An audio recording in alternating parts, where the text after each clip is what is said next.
Бүгін 17 март 2017 senesi biz Әлиме ханыммен стих оның хатırаларын yazma. Selam алейкум, Әлиме ханым. Айтыңыз өзі ақында adınız, familiyanız, babanın adı. Doğma men Yolcu Асан Әлиме kızı. Әлиме Yolcu Асан kızı или как? Значит, babanızın adı Yolcu Асан. Familiyası Yolcu.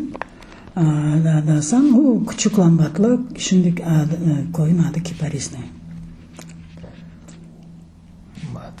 Küçük lambat ya da küçük koy. Küçük lambat o başka koy. Küçük koy başka koy. Küçük lambat. Kim çalışırdı babanız? Babam koycu hem kuznец'ti hem arabacıydı. Kaçıncı yılı doğdu? Babam 1919 senenin balası. Ananızın adı? Anam adı Saliha, Emin kızı İbrahimova, Korbek. 1923 senesi doğma ama yazılgan 26. Onda meselesini aytırım sizge çünkü babam rahmetli немсе тілін білерді. Korbekке mektup kelgen vakti что kızlar küçücükler Germaniyaga hepsi kızlarını 3 yaş küçük yazdı. Medinçilerge barganda yazgan dek biz onu. Kim çalışırdı yanınız? Детсадта çalışırdı. Нянечка, прачка, все, детсадқа. Памук tarlasında çalışırdılar baştan son yılları. Хarbaba Hartanan'ı bilirsiniz? Ana taraftan, baba taraftan. Baba taraftan Harbaba bilmeyeyim. Rahmetli Hüseyin Harbaba. Çünkü o cenk vaktinde доброволь olgandı. Ve onu cenkten son Kemerova'ga bir yerge jiberilir türmege ama qaytып kelgeni bizin көрген yok. Ama Nefe Beken rahmetli. Bileyim. Baba taraftan. Baba taraftan Nefe Beken'im. Allah rahmet eylesin. O 78 88 senen 1888'in balasıydı. Тоже böyle ceterelerin tamirlarından Hartanam rahmetli Anca Hartanam. Ama ne Hasan Hüseyin Harbaba çarıklar tamirından. Onların da kapları çarıkça. Çarıklar onların Dirmen koydu. Дегірмен koyuş diye küçük lambat orada. Ama Hartanam rahmetli ceterelerden. А андан да этот прадедов уже не знаете, да? Ondan da yok. Ondan da. Baba taraftan. Ondan bu ne? Ana taraftan Harbaba Hartan'a. Çünkü biz Korbek köylüler çoktu yanımızda. Bütün dayılar, çiziler alalar. Onun için bilirdim. Da böyle Ana taraftan Harbaba. Harbaba. Şunu aytırım. Mueddin İbrahim'in oğlu Emin. Koydu onu tükanca Emin derler. Yukarı mahalledeki tükan bizim Harbabam'kıdır. Takın taşmayla tükanı.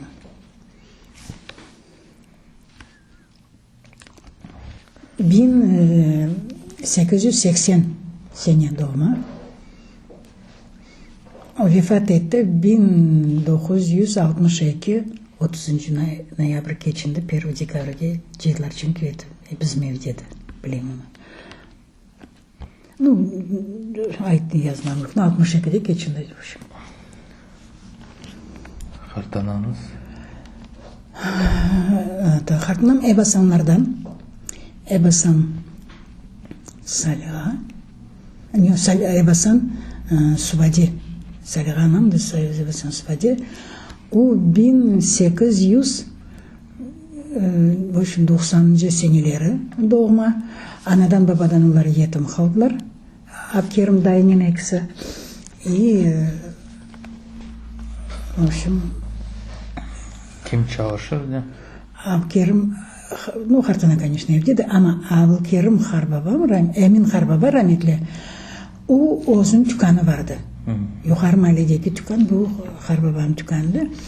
Abi раскулачивание, колхоз vaqtlarına cez o tükanda çalıştı. Son bir gün mektup kelgen, раскулачивать yapmağa. On правление çağırırlar, böyle Emin ağa dep aytalar. Emin ağa da evde barıp düşünüp oturup qaytıp keli, заявление yazay. Sığırı yok, atı yok, eşeği vardı. Eşeği vardı, но atı yoktu. Endi vermeye bir şey yok kolxozga. Tükanını veri kolxozga. В общем, kolxozun правлениясы işte olsun tükanға çalışıyor, yok men tükanға çalışmayayım dedi. Da Harbabam rahmetli jiberilir Bağça brigadasına. Bağça болды. Öyle şey pıtarmak, netmek barmaklar uzun jiberdi. Интеллигентный. Это Germaniya немсе тілін білерді, яқшы язарчы анларды, çünkü 14 senesi birinci немсе Germaniya jenginde iştirak etti. Вот. Son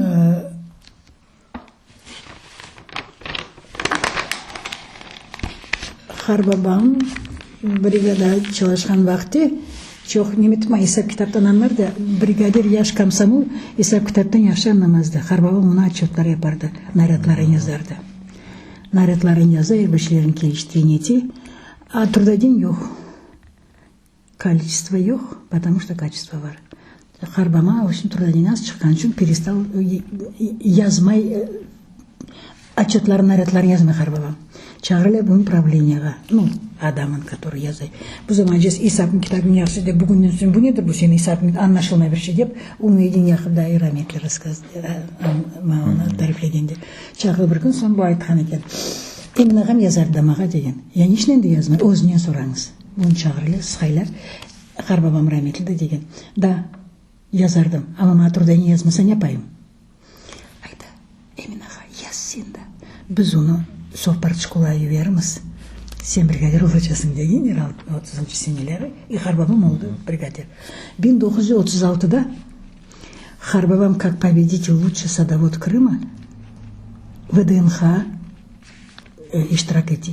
Çünkü onun kandil almaları birer papiros kağıtıca sarılıp Korbek'ten Harbabam brigadasından o birincilik alıp men balalıkta karçikası vardı. Красный Крым arxivlerге мен айттым, Поляковға табып шығарпмады, что 36 senesi ВДНХ-дан ол газетке жазылған екен. Ама біздің евде фото барды, біз оны қандай жойдығы білмейміз бала болғанда мен. Ақылыма бар. Эмин Харбабан, Михаил Иванович Калинин екісін карточкасы барды біздің евде. Алла рахмет елесін. Вот. Öyle sonuç değil. Cenk başlagan son.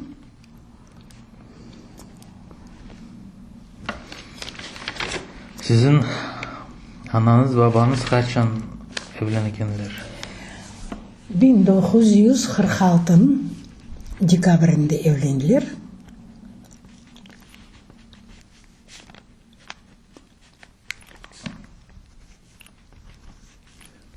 Kaç bala sizde? 6 kız bir oğlan. Вообще bir oğlan 6 kız, birinci büyük. Cemil dayı starşı, büyükçe.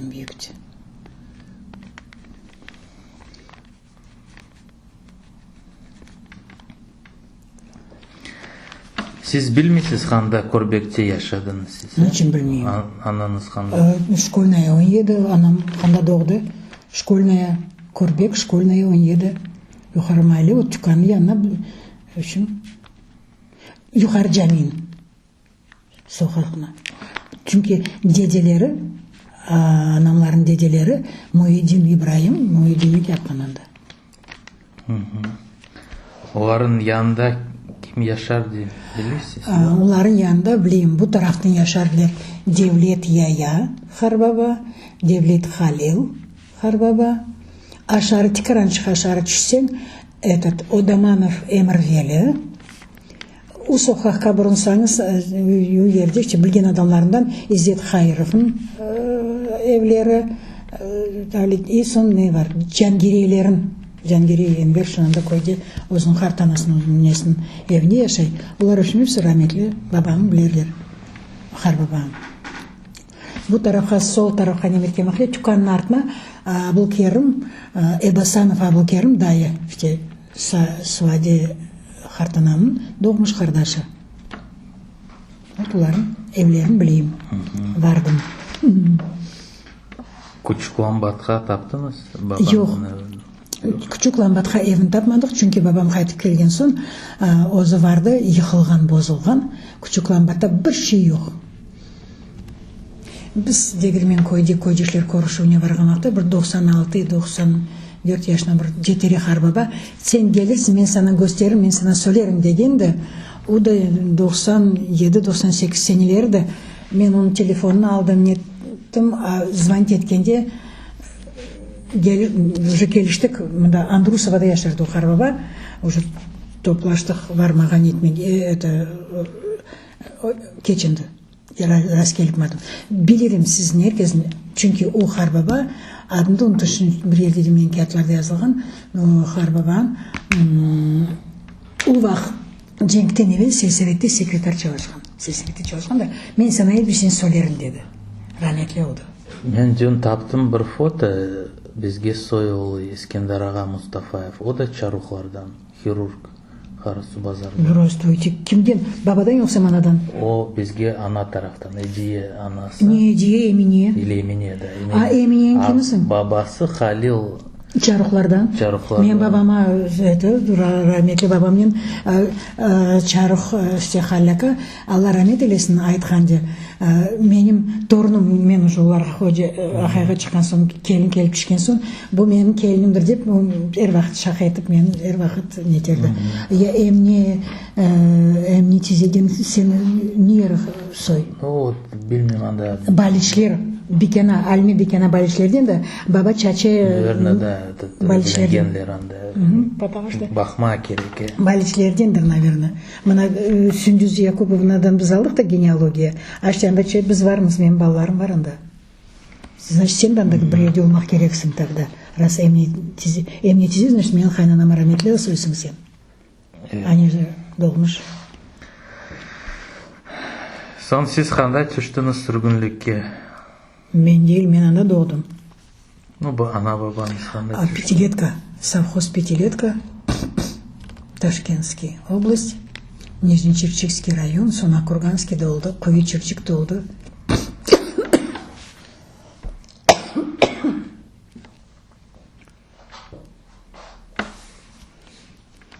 Анда bütün Korbeküller, Çoksu Korbeküllerdi. Çoksu men Uskutler, Lambatlar da, evet. Bir noğay vardı Loman ağa rahmetli. Onun için noğay deyip herkes aytırdılar. Böyle biz mında Kırım'a kelген soң noğaylarını gördük. Siz kaçıncı yılda doğdunuz? 1950.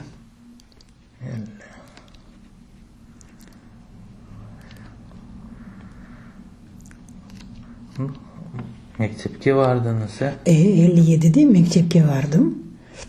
64'te 8 sınıfın bitirip Центральный уже başka mektepke, Луначарский мектебіне қатнадық 2 yıl. 23 yaşında 73 senеге Ақайға çıktım Яңгөлге. 73? Ақайға çıktım Яңгөлге, oldum Ганиева. Ганиевада мен rahmetli қайнатам, Зейтулла Албатла Ганиев Зейтулла мен rahmetli қайнатамдыр. Я, в общем, математик. Корбекте математик hocası. Значит, вы çıktınız, Ақайыңыз Корбек өлі, да? Babası Ганиев Mustafa 38 sene. Babası Albatla, anası Korbek өлі. Emni dedin de sen, Eskiler Mustafa'nın. Onun apasıdır, doğmuş apası Lütfiye.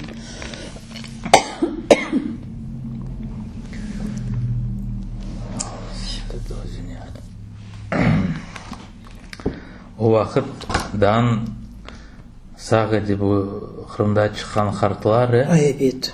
сіз оларын қатырлайсыз. Хатırlamай. Сталин өлген соң спецрежим бетті 55-м, соң рұқсат алдыңыз мүлкіне де барма бір ерге.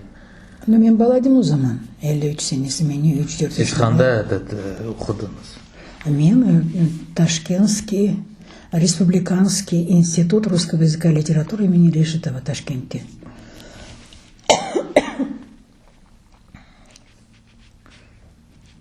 Сіз hoca, Rus dili ve edebiyat hocası.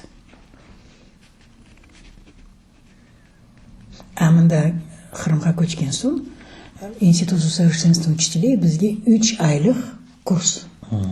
Біз ана тілі әдебиеті, в общем, 3 айлық курслар сертификатым бар мені.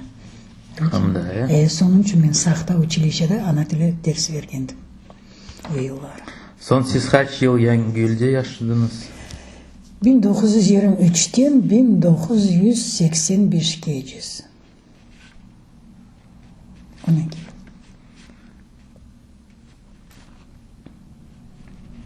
Анда Корбекулер де çok еді? Evet çoktu. Muydinov var, Ablayev. Evet, Amza Ablayev, боевая подруга. Хурсит аға, Хурсит аға, Яқып дайы, Muydinov Хурсит, Яқып дайы. Ondan da gayrı, uların Amza'nın ağası Abdullah Ablamamedovич, hoca тоже mektepte. Son Sündüz Apte vardı. Fatma Tizyanov'un kızı, тоже hocaydı. Вот Sündüz Yakov'dan ağası Enver Хурсит ağa, ozu Sündüz Yakov'na Pradubegava тоже haydadı o vakit. Anamında Marina'da geldi. Соң қачан сіз қош олдыңыз? Таныш Амелия Рекетнен таныш олдыңыз? Насыл, не көрдіңіз? Кімнен лaf eterdiniz? Amелия Рекет bizim köyde adamlar toplaşırlar evlerde, xorantalarda. Bazda bir bizim evimize de gelirler, kağıtlarını okurlar, otururlar, laf ederler. Пятилеткада gelirler. Biz baladık. Biz bala olғанда onu öğrettik. Kimin hatırlaysız? Kim kelgen? Bizge Berber Hasan degen bir oğlan vardı. Onun ağası Berber Yakup ağa. O gelirdi. Sentralinden. O Berber Hasan bizim bir yaş büyük olsa Berber Yakup ağa rahmetli. O büyüktü. Cem'ten evvelsi ne bileyim baba. Berber Alnapan. В общем, oğlu. O rahmetli getirirler motosikletle gelirdi da. O gelirler işte, o kağıtlarını okurlar. Son, когда bizim evimizde de başka evlerde olsa biz işitmece bilirdik kanda varlar. Ama bizge balarga aytırlar. Çıkaryanı oynanız, kimse bilmegen maşına kesi kelip bizge aytınız deb bizge öyle bir tembilerler. Son, bizde anda коллекторде звездочка деген bir yer var. В общем, öyle суын bağlagan, başka arıqlarga jibерген. Anda звездочка, makyovka bizim gençler toplaştırırlar. O kağıtların, dokumentlerini okurlar. Ama bizden de küçük balalarga nerege koy baktırtırlar, arıq boyu. Biz arıq boyu koy bakayımız, son özümüzde oynayımız. Ama o звездочка ketken o defaktar aralıklar yol, bir tarafı pakta kartası, bu tarafa su, ortalı bir yol çık. O yolga başka bir maşinam, traktörüm ayrıldım. Biz zaman koyların çıkardık yolcuya. O maşina kitipmay. Başlay bizge netmege andakiler koriler iştimdi bir kalabalık. Engertim, biz anda varmazdık biz. O anda toplaşularga biz anda ruhsat yoktu. Ama biz koyların bakardık. O yok, şimdi ama özümüzün koyun adamları da olmak mülkünde başka birden kelin kim olsa olsun. Ama biz koyların çıkardık. Yoga, koyların kelip düz darlık netip biz demek son koyların ebet arıqqa. Arıq boyuna otqa aytardık, o maşına kiterdi anda. No, уже biz ularga как бы haber verirdik. Öyle bir signal vardı. Son ahayga çıkan son rahmetli Hamzaga Ablayev, rahmetli dayımız Çaçı Riza Bekirovich'in evinde vardı Optima печатный машинка. Komşumuz 14. Artekov 14'te Meryem Abdi vardı. O da pечат ederdi ama onun maşinkası böyle olmaz. Bizimkisi elektro. Optima. Öyle bir kağıt, bir mektup, bir şey gerek olsa canına rahmet olsun. Zekepken eksik eyler. Ne yaparsın? Dayıvay подруга. Bugün dayına varacağız. Ne gerek ki var? O нас был signal. Dayıga Zafer'e varacak olsa Hamzaga gelir de ular oturup çay, kahve, bu ne etkileyeceğiz, ben pечат edeyim. Bir haberlerim. No, при условии. Kimse aytmayacasın. Son bir hafta, 2 hafta geçken son işlegen yerimize kızlar. Ay men böyle yerde böyle mektep var. Ya öyle şey var, men görmedim, işitmedim. Hatta men o elimden geçti, men pечат ettim. Rahmetli Hamzaga, Hüseyitaga rahmetli o motosikletinin, o Ural'ın nelerlerge tek yürüp o kağıtların uşilerin dağıtkan canına rahmet olsun. O kandidat nauk защитить etti в институте, в общем, это, ну, за то, что татары национальное движение қосылған үшін еткен үшін мejbur oldu gitmege o işten Hüseyit Ağa Muhyiddinov. Баняда оператор. Сутки дежурит, трое суток. Evde огород, теплица işlerkezali. Canına rahmet olsun. Öyle bir insan da işte gece gündüz Hamzaga başka adamlar neler işlerini toplaşı, onların birbirlerinin problemlerini hepsini neler Hüseyit Ağa uşilerin gerekti o Ural motosiklinden alıp gitmege, vermege, darkatmaga. Hüseyit Ağa o taraftan Allah rahmet eylesin. Gece gündüz hiçbir vakit var. Çaçı aytınız kim? Çaçı Riza Bekirovich. O da o доктор, известный, belli хирург. İşte biz onun evine, onun maşinkasını pечат ederdik. Ben o zaman maşinkam yoktu. Ben işte rayonda çalışırdım. Anda zaten pечат etmeye çare yoktu. И sonra o rahmetli yazan dedi кандидатский диссертацияда ни Алматы не смог защититься, ни Питерге, ни Москваға Hamzaga canına rahmet olsun bir gün. Riza asıl защититься etmeye niçin? Sen hiçbir vakit защититься etmeye niçin? А bu senin pечатный maşinkan bir KGB'ga уже известно. Сену. Он так и не смог защититься. Rahmetli.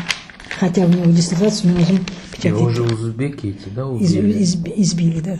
И он умер потом. Да. Пинали на базаре. Allah rahmet eylesin. Pek istidatlı adamdı. Allah'tan verilgen bir istidat vardı. O doktorluk, onu bilmiyorum. Onu canına rahmet olsun. Öyle hor gitti. Son bu Osman Hoca Ebasанов nasıl sizge? Получается, Suvade Hartanan'ın iki doğmuş var. O Ebasан Osman dayı. No bizden de o yerde onun apası devlet, Ebasanova Ayşe ahıga çıktı devlet dayıga. Bizge yakın yaşardı. Salih Şerifetize bizge yakın yaşardılar. O yer vakit onlarga kelsen etse bizge kirerdi. Biz de onlarga vardık. Begavatta işte Ebasan Osman dayımın Cekbar Akimov Sançapan Don Kixot adları öyleydi. Begavatta.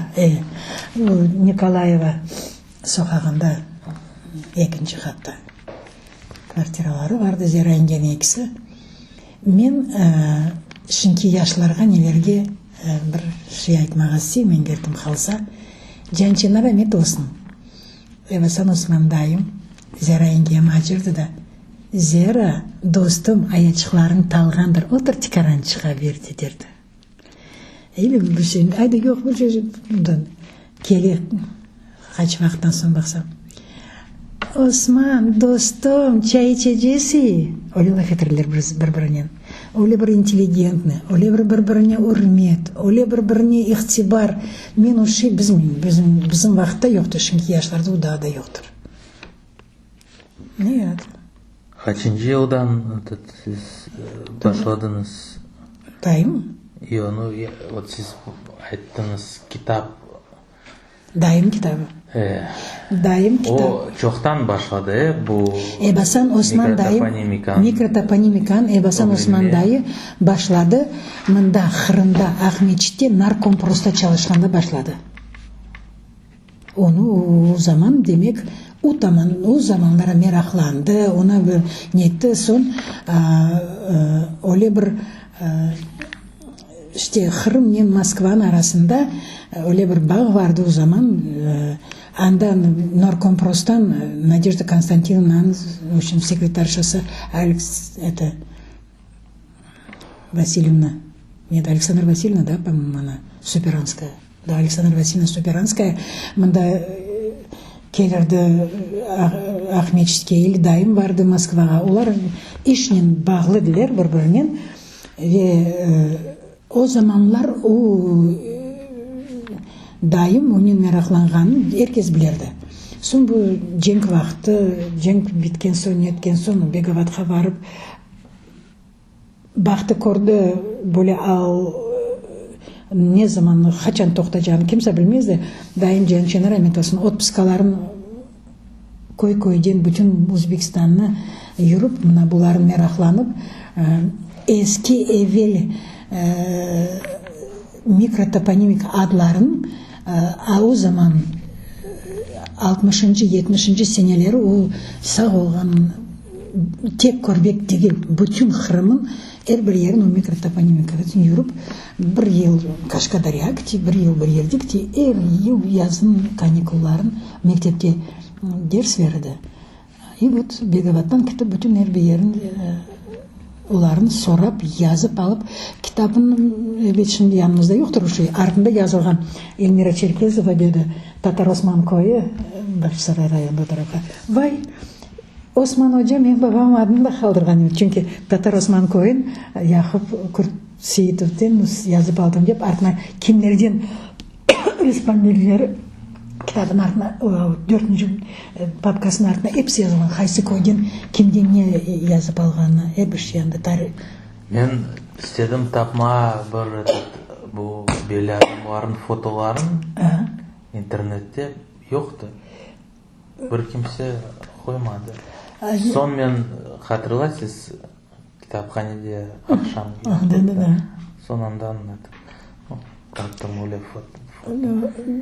Мен мына нелерде майрапам бар, субхилер бар, Красногвардия, оларға hepsini айттым. Осман дайлар, оларға жақындар. Бізге де баба Беканам мен екі doğmuş olsa, анам мен олар 3 doğmuş, біз енді 4-5 doğmuşuz. Но Осман дайы маға оның несі 87 сенесім барде ярамады, инсульт олды. Сон анда біздің кеземлер, нелер, балалары барғандар, әлме келсе мұтлақ келсін деген, дайым рәметлі. Мен язда балалармен Украинадан анда барсам, айтылар дайы сен көрмек есте. А так язда көйде тойлар çox olurdu. Дайым рәметлі зәрәнгенен келірлер, бізге авталармен біздің көйде отырдыр, біз әр вақыт қонышдық. Ама Беговатқа бармаға маға әжеті жоқты о заманлары. А уже инсульттан соң мен істеді көрмеге, мен бардым. Кел ярдым ет маға деді. O papkalarını alıp, қайсы сырада, қайсы сатрада не yazılған оларын yanlışların, чисто орфографически, чисто конеме работа над ошибками, в общем, зайкымыз. Жанчына рахмет olsun. Болырырды, evet, өзі после инсульт кечірген соң, еткен соң, проблемлері барды. Бір саат, 2 сааттан соң ятырды, тикарын ратланырды. 2-3 күн мен онен бір аптаға соларда яшап, оны іште етістіргеніміз қадар яптық. Сон енді мен билетім қолымда, біз уже жанна рахмет olsun 87 сенесі сообщение таз Громыка көз яшымен. Олар біздің Олар біздің яқтылар. Біз бұл ифтирадан, біз бұл тен яландан нас осымыздың бұл черкевтен нас темзеп, бала кебек ағылар, көз яшты келді. Біз бұнан бұл ифтирадан нас осымыздың артынан. Бұл енді, білмеймін, оны içte қабыл етіп мады рахметлі. Мен дедім, дайымына бұл қадар қалды чекарамдыка. Мен келерім, қышта да çalışырмыз дедім. Çünkü мен де уже кетмем керек. 1 сентябрьге дерске мен Украинада яшардым, çalışырдым. Сон біз кеттік.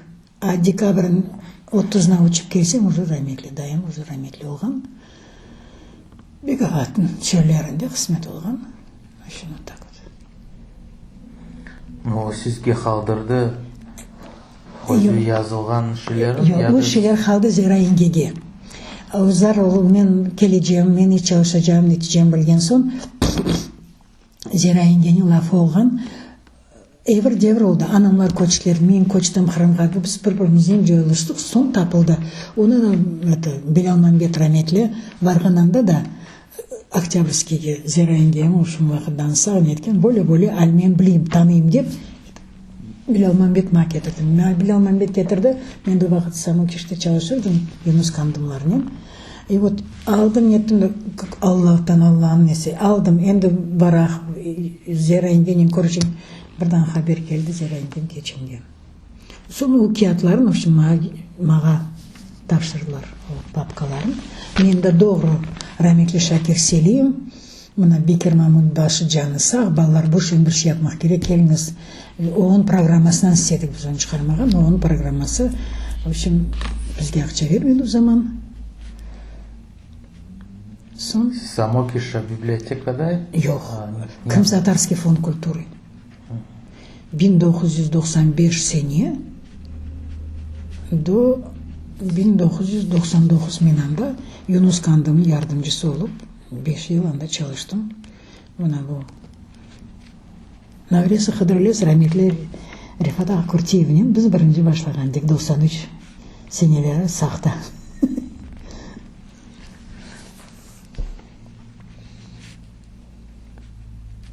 Rifat Ağa rahmetli. Siz Янгелден қанда соны yaşadınız? Украинада? Biz Қырымға келдік. Қырымға біз бірінші келдік 84-те, анда көрдік, мында бардық, анда неттік, мында неттік. Бізге Қырымға бекілеген әжеті жоқ деп, біз мында танышлармен бұл Белюляев Cemilaға 1987 senesi Яқып дайы национальный движениянын мектептерин, киятларын, папкаларын бергенді маға, бір шетіп мұнда кетірме керек Қырымға. Біз Ташкенттен балалармен, вот 87-де Беговатта болған вақытте дайын берді. Мен үшіншікен Ахметшке ұчсам, мен уже билетім де барды. В общем, тұтылacağım. О себептен біз билет алыймыз Донецкіге. Донецкіге келіп түшейміз, Донецкіден барымыз Павлоград, біз қандай yaşаймыз. Андан соң поезднен отырып, что біздің енді дайым рахметлі келгеннен, поезден түшкеннен, документлерін отыр троллейбуске де бір яна кет, башқа тарапқа кет. Бақ артыңнан адам барым, жоқым. Так сіз қандай yaşadınız Украинада? Украинада yaşадық. Павлоград, Днепропетровской области. Анда Eyvallah. Жоқ, мен однокурсницам, апасының қайнанасы кетшінде оның евіне квартира yaşадық, сон потом евін алдық. Сон сатып, мында Қырымға көчтік. Қачын жыл? Көчтік 1990 Нет, 1990 30-cı Pavlograd'a biz көчтік 85-те, Қырымға көчтік 1990 30 декабріне мында келдік. 90-cı senesi Қырымға? Декабрдің 30-на келдік. Ахметшке келіп түштік. Сон саққа бардым, жоқ. Ахметшке келіп түшкенім айтайын. Сон саққа қыз қардашыма бардым, башладық. Siz yaşadınız Сақта, ә? Сақта, анда квартира снимать еттік. Біздің, Кирада отырдық, Кирада yaşадық. Сон сіз бұл bizim интеллигенцияның мында, таныш олдыңыз. Крымско-татарский фонд. Ол уақыт как раз же Мамут Чурулу, Исмет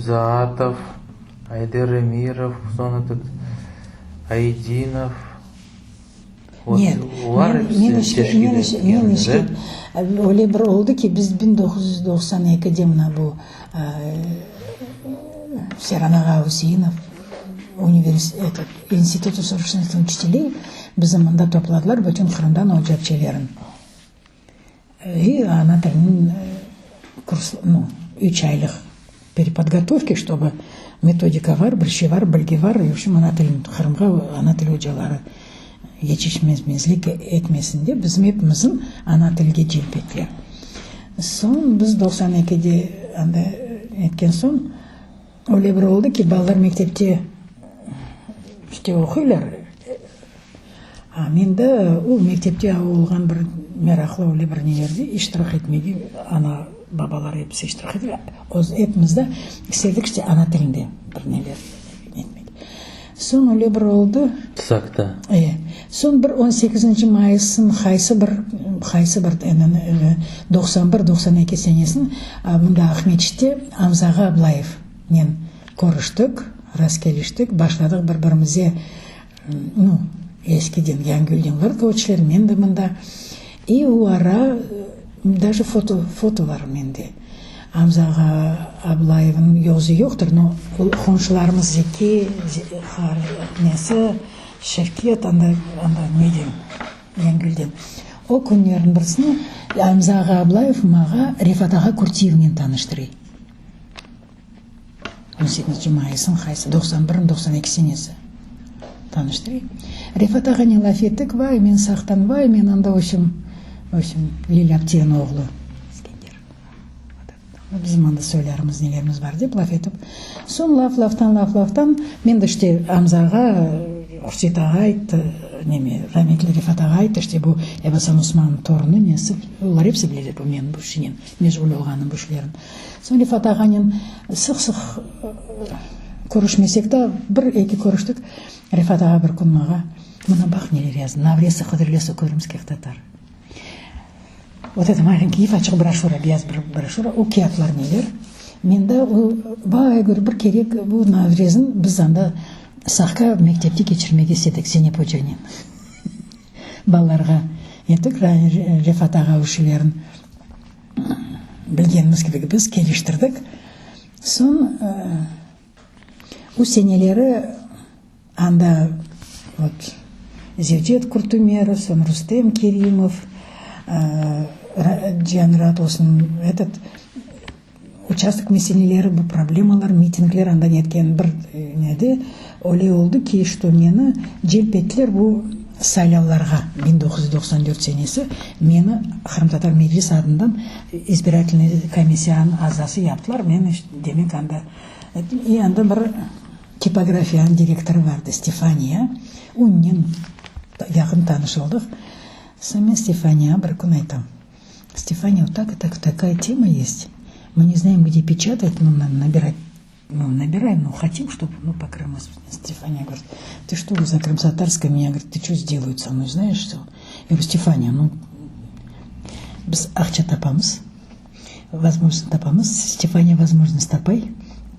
Ақчанмен спонсорлар 8,5 бин по тем временам это гривнах. Стефанияның қолына береміз. Стефания 1994 сенесі анда yazылмаған.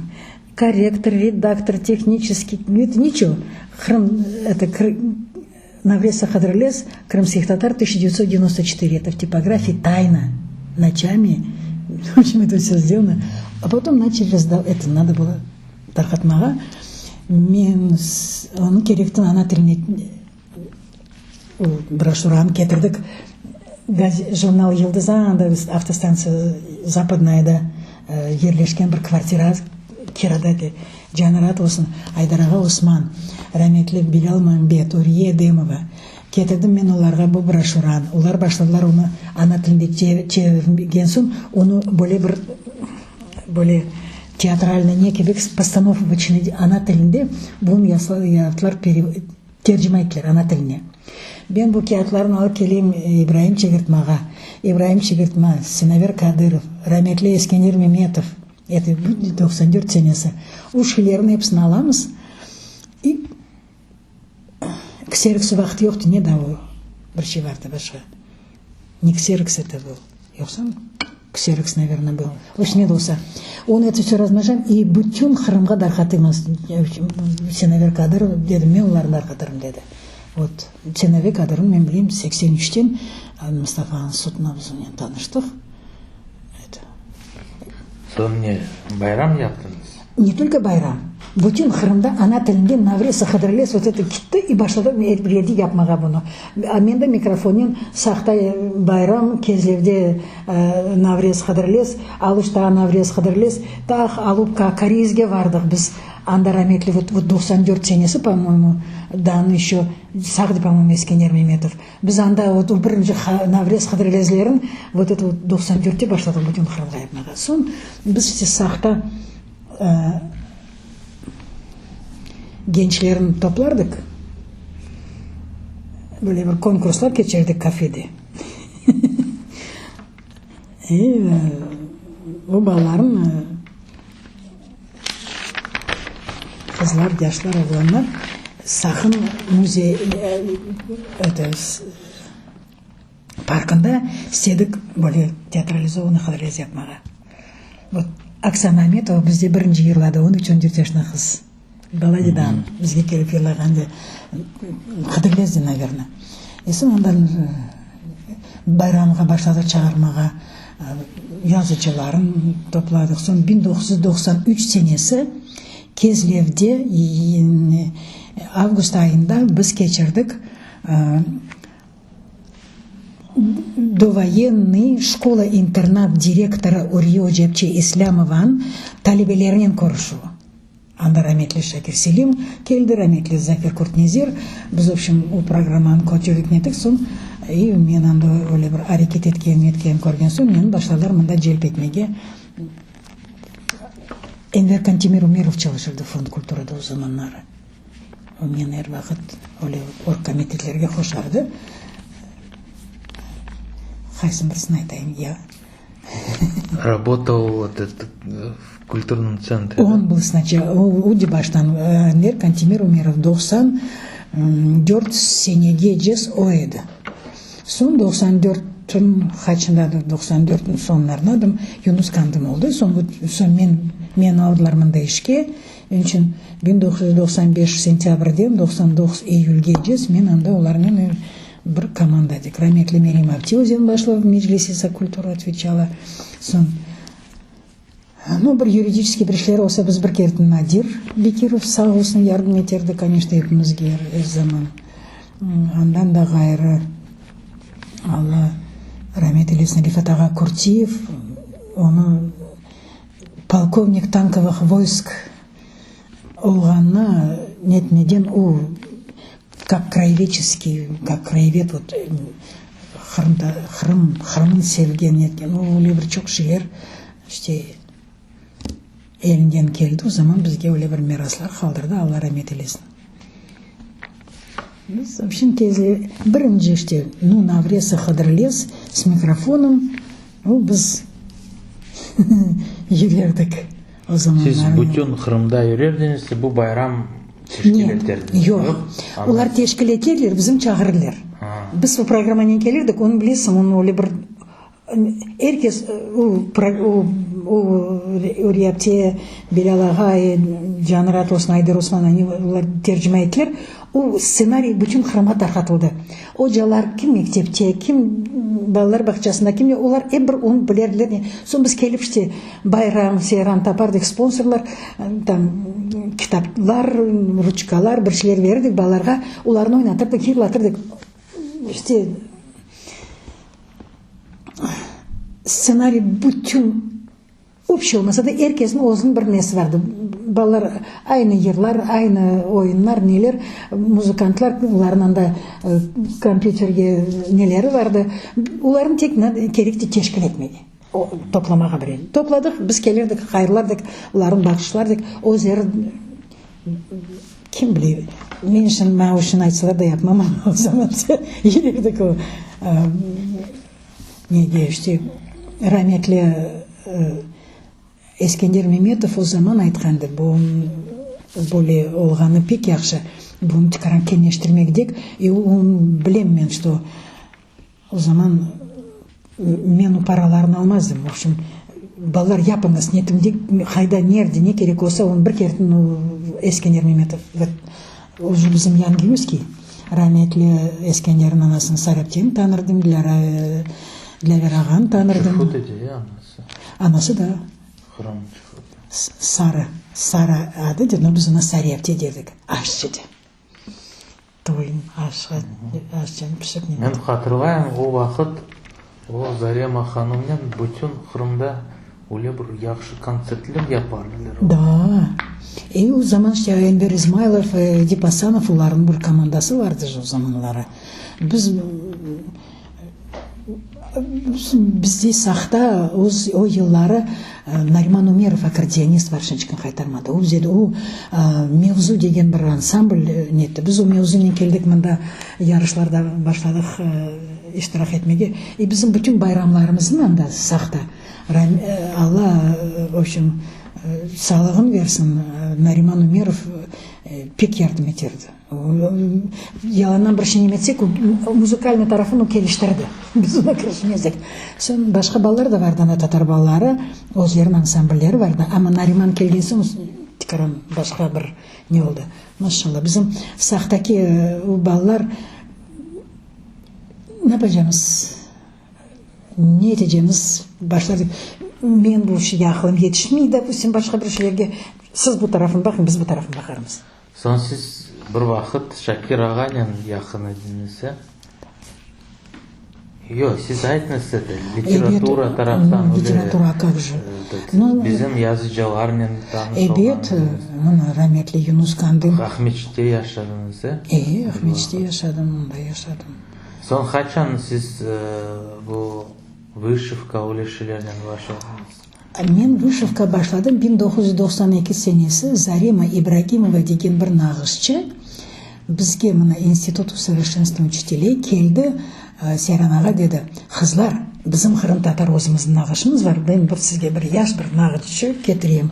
Bakınız da bütün Kırım'a netken son onu anda yerli gençlerge, kadınlarga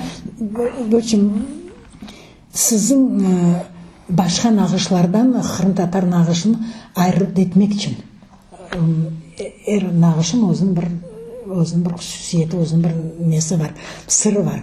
Kırım Tatarların nağışların sırrını men sizge açıkan bilgen hanımını getireceğim dep Zarema İbragimova'nı getirdi. Zarema İbragimova hayra çıktı, oldu Zarema Nimetullayeva. Allah sağlığını versin, o meni birinci hocam. Biz 92'de okugan vakti keldi Kergev'nen. Biz bütün Kırım'dan toplaşan kızlar, biz şunu evde qaytacağımız hepimiz akşam. Ama biz oturup o nağışların Zarema bizge kelip o getirdi. Son mağa men pek öyle bir meraklandım ve pek istekten yapğaным için Zarema mağa o'zi Kergev'ini bağışladı. Men so'zimizden başka Kergev, o Kergev'ini men alıp meraklandım ettim. Обруч это пяльца, вот, который вышивали, крымско-татарская, на котором натягивается Кергев это называется. Вот. Sonra само kişte Yunus Kandımlar'ın için çalışkan vakti bizim OON programmasında böyle bir seminarlar geçirirler bizge. O seminarlara tek bir men değil, bütün başka milletlerin vekillerden yetip o seminarlarga толерантностьтан bir şeyler programmalarga son bir Краеведческий muzeyde 96 senedim neydi keçken bir neydi Ети Туфт датский совет по беженствам bir hanım dedi bana Afganistan'a cenk olğanda men anda çalıştım по программе ООН. Yandaki kadınlar bana el işlemeler neler yapardılar evde oturup son için biz o şeylerini satardık elime kadınlar para kazanırlar dep öyle bir laf oldu. Kelip men samo kişiге o şeyini ayttım nettim üyede rahmetli Rifat Ağa Kurtiyev sonra Elmira Черкезова vay говорит o meraklangan o nemetken вот Setmemet Memetov men tanıştırdılar rahmetli Şakir Selim Bekir Mamutov ona başı canı sağ Allah sağlığını versin. Zarema Nimetullayeva İbragimova ular keldiler Setmemet Memetov'u getirdiler. Biz oturduk yazdık bir smeta bir programma. Бекер Мамутов сақ болсын, Алла салам, ербішін отредактировать етіп, біз ол программа сдавать еттік оғылға. Расчетный немен. Біз оны сдавать еттік. Сон семинар іште, бір апталық семинар, мен оны еркес çalıştılar, мен оны сдавать еттім. Еті тұғыт біздің программамызын бегенді. Вот, он енді бегенген соң, оны керек да башқа түрлі язмаға, чтобы оны ақша берсіндер. Оны башладық смета, біршілер неметтік. Жанна Рамет olsun, Сетмемет Неметов, вот Талбадырақтан, Рамет елесіне яш кетті. О демек, хатырлады как 1991 сенесі Зулейха апте Бекированы Москвадан кетірген себепчі у адамды, у инсанды, Алла рахмет елесін. Он дене талебе, бұл Заремова, Ибрагимова, замужем Неметулаева, мен о жепчен, олардан оқыды.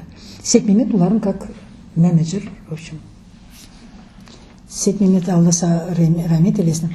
Пакистандан алтын нағыш киплерін через Самарқанд Ахмедшке кетірді. Демьяновкада бір Энвер Меметов о бізге о нелерін кергефлерін yapты, плотник ағачыларынан. О Зарема Ибрагимова баласы яш, неме тықмай, дерс yapмай, сон біз бардық, Зарема мен алды кетті, Сетмемет негісі алып келек, Эльвира Османова, мұнда на улице Чонгарская, мұнда яшайлар.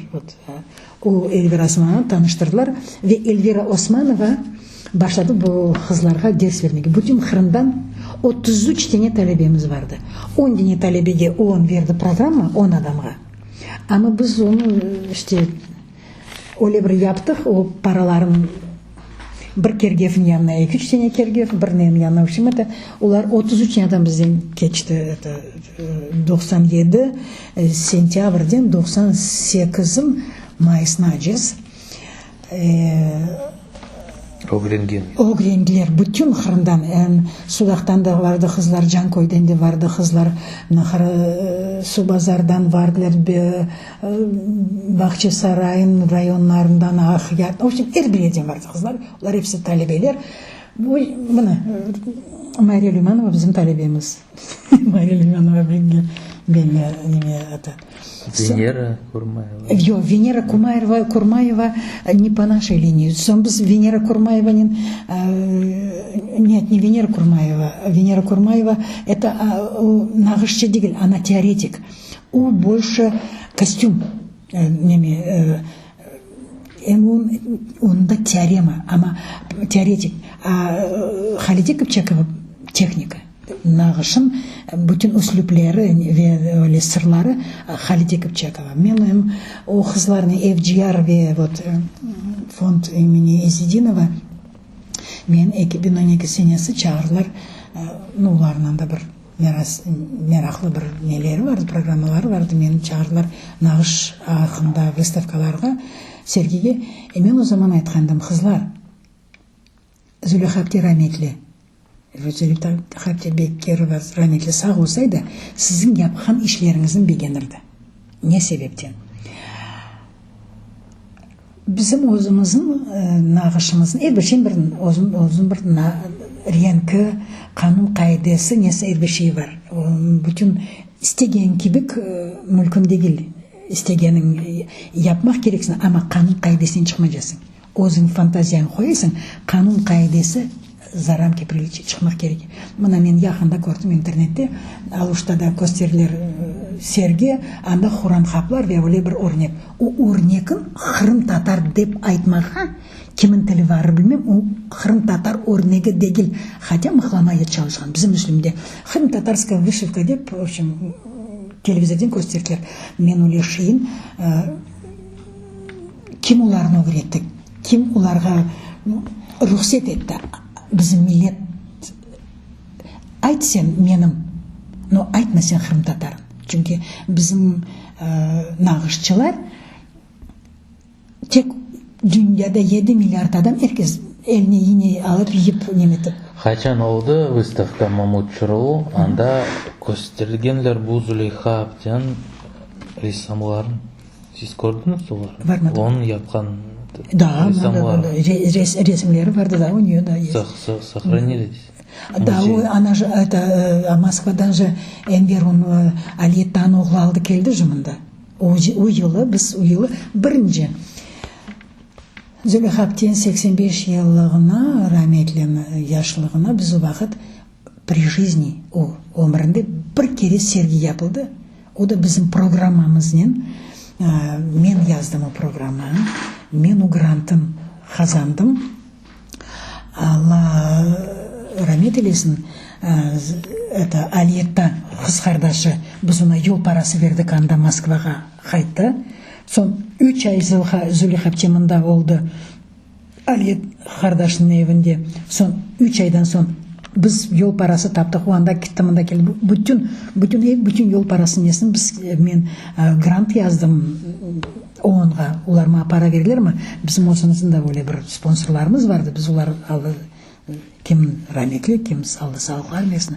Biz programın Züleyha Apte sağ olған zamanda o şeyin yapmağa yetiştirdik. Rahmetli Sekmemet Memetov da vakit pek kuvvanğandı. Çünkü biz maddi taraftan halkımız biraz herkes kuruluşta, vagonlarda ve подвалlarda yaşap netip o 1991'de Sekmemet uşağını yapmasaydı biz bugün bilmem ne olurduk. Siz bugün gecesi bu işlerden öyle meraklanasınız, devam edesiniz. Bu kızlar sizin biliyor. Kızlar yani bili değil, onlar men bilsem bugünkü gecesi için sağ olsunlar, unutmaylar. Öyle bir şun mana 27'sinde de bir sergi olacak Yalta'da. Людмила Владимировна Петенко'nun biz men keliştim, ettim. Kızlar için bütün nağışçılar 4 yıl içinde bir sergi, seminer olacak. Ona hazırlık köreler. O sebepten ona bu sergiler olsalar, men kelip olsam vaktim çare tapsam kelem. Onlar hiçbir vakit meni unutmaylar. Son en evvela 1998 senesi 4. April günü birinci sergi Kırım Tatar nağışların sergisi Yalta Историка-литературный muzeyinde bizim grupamız, bu nağışçılar, bütün Kırım'daki nağışçılar, ona da ben ayrı bir grant yazdım. Sağ olsa Yetitoft, Yakıp Agırsnap, onun yerinde son kelgendi bir adam. Onlar sağ olsunlar, onlar bizge o programmаны biz 1944 seneden son Yalta'nın fondundaki ne oldu?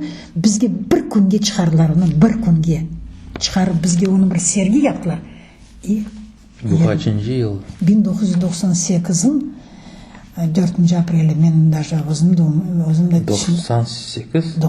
1998 ve avtobus dolu nağışçılar hepimiz doluşup varıp Yalta muzeyinde herkes şaşıp kaldı çünkü fondlardan o eskirgen o elde tutma korkan öyle bir eksponatlar var. Onu çok çıkarmaylar. Çünkü onun 200-300 yıllık şeyler var anda. Onu kelerek de göstermeye bizge. Bizim böyle istеген vakti kimse onu çıkarmaz. Ne gösterge? Bütün nağış, elbiseler, evciyarlar, böyle beltonlar, bütün nağış işlemi, fırlantalar, şerbentiler, maramalar, maramanın şerbentin arasında bizim halkında, bizim Türk Kırım Tatarın bütün, çünkü o kızlar anda çalışan kızlar aytkanına göre men mana 20 yıldan beri varam ularga 4 senesi evvel varganda dedim kızlar, я это раньше не видел, почему я не...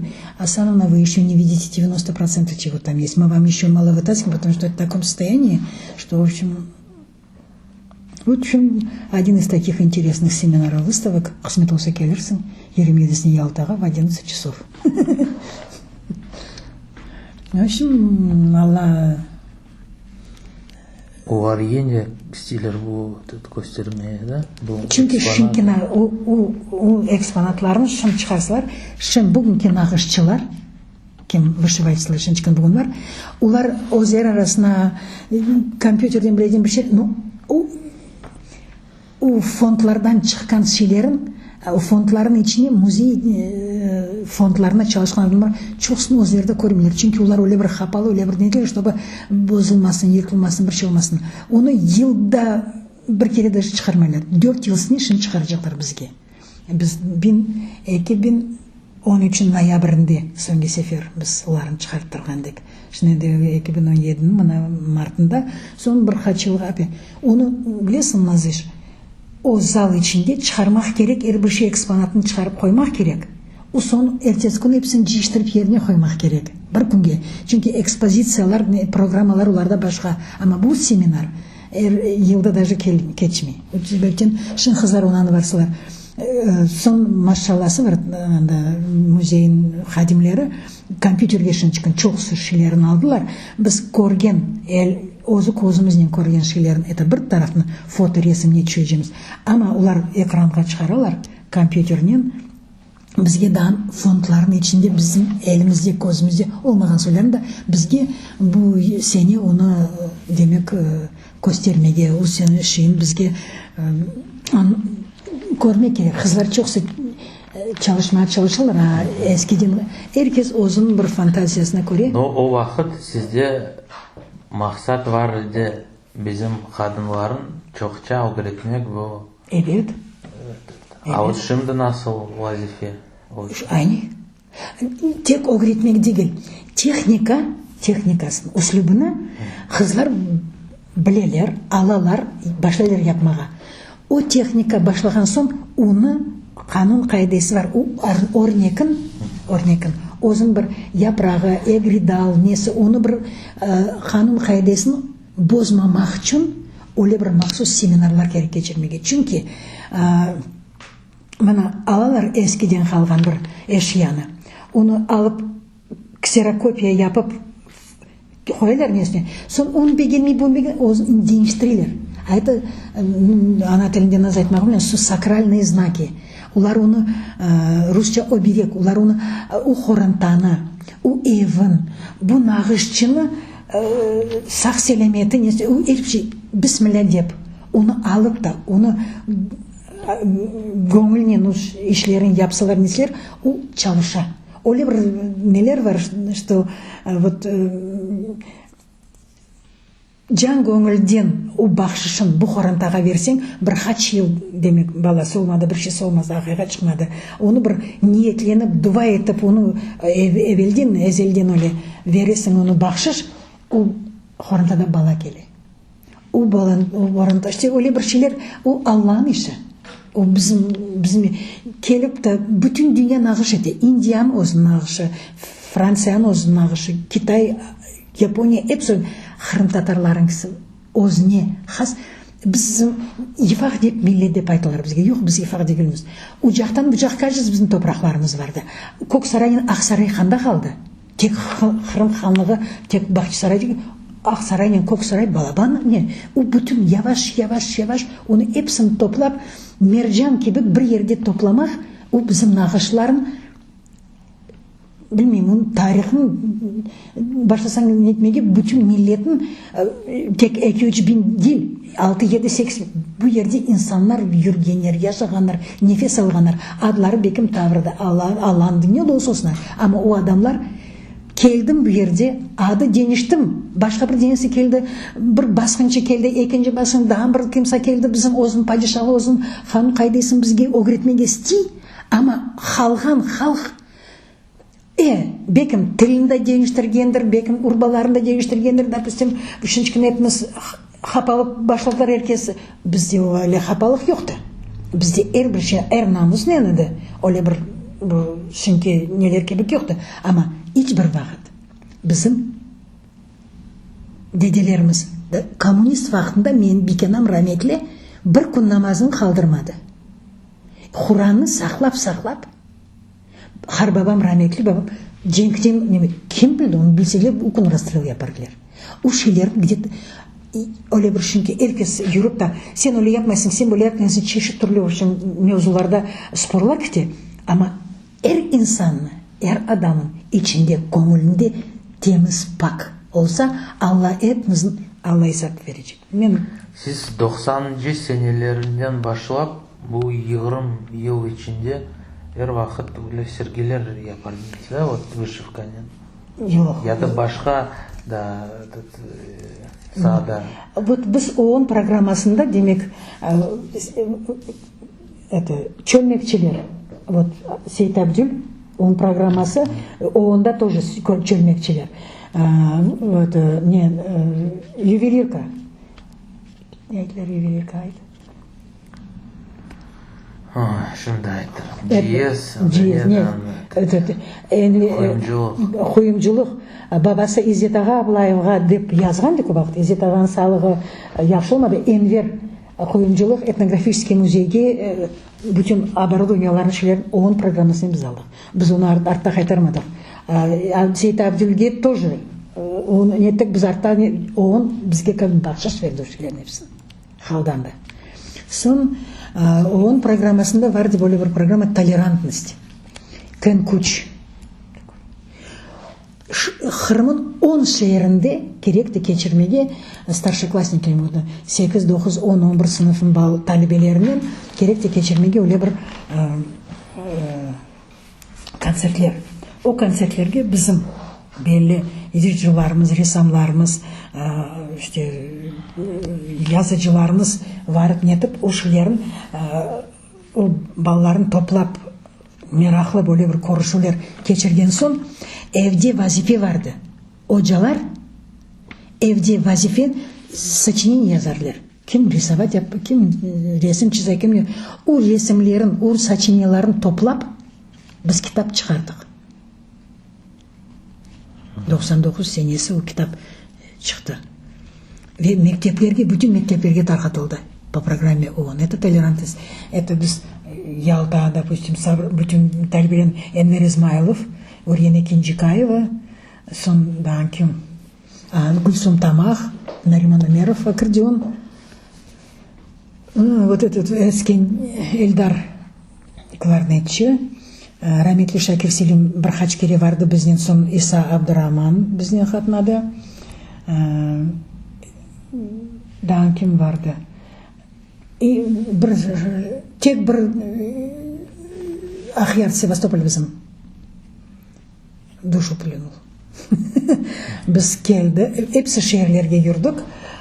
Ялта, Алушта, Джанкой, Кезлев, Судах, Кефе, Керыч, Бахчисарай, Февзи Якубович институт, в общем, 10-9 біз бардық неге? Ахярға. OON программасы звань кеттік, неметтік. В общем, автобус кеттік, серверка көрі бізде барды. Кеттік бардық. Нас никто не ждал. Башладық ешін туда-сюда. А этот OON иностранец с нами, переводчица с нами. Мы вчера, Женя Мюссури, это переводчица, говорит, мы звонили вчера, в общем, келмеңіз демеді кемсі. Біз епміз топлашып кеттік. Сон қайтып келген вақты, қайтып келгенде приятное свидание кафе кірдік. Раметли Шакир Селим ақлады. Бұл безевенклер, бұл нелер. Біздің не заман это...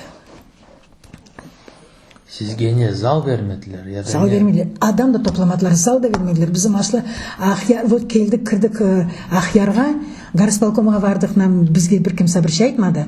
Біз же тек по национальным этим же не договариваемся. Біз горано, культура, біршілер, вот это все топлаймыз же. А этот иностранец, вот этот Кен Кучи говорит, ну, переводчик говорит, мы же, біз же сізінен не лаф еттік. И вы знаете, они морду включили такой вот. В общем, вот это вот. И сон экибинония академияны чағырған соң кесу, мен айттым. Сағылыңыз, чағырдыңыз, неттіңіз, дейді. Что такое тут? Я говорю, а вот так вот было в 1998 году. Вот нас так встретили, деп мен оларға айттым. Спасибо тем, кто сейчас работает в мэрии. В этой команде, деп. И, в общем, и, да, им тогда напомнила, как Раметли Шакир Селим с такими вот сами благо. Son kaçıncı yıldan siz başladınız bu köylер ақында, вот siz aytınız Көрбекке бардыңыз, Нариман Аганян бардыңыз. Бұл қачан башланды бұл иш? Мен белесем, ол башланды, рахметли дайым бізге үшін вақыт. Балалар оны сорадыңыз, біз үшін, анда бір кімден не сорасақ нетсек, дайым айтырдық. Маға как-то өзім үшін керек мезді, рахметли Басам Осман дайыма. Вот. Оля айтылар, анда такой вот нелер, бішлер айтылар деп, мы вот так информацию бір-біріміз айтырдық.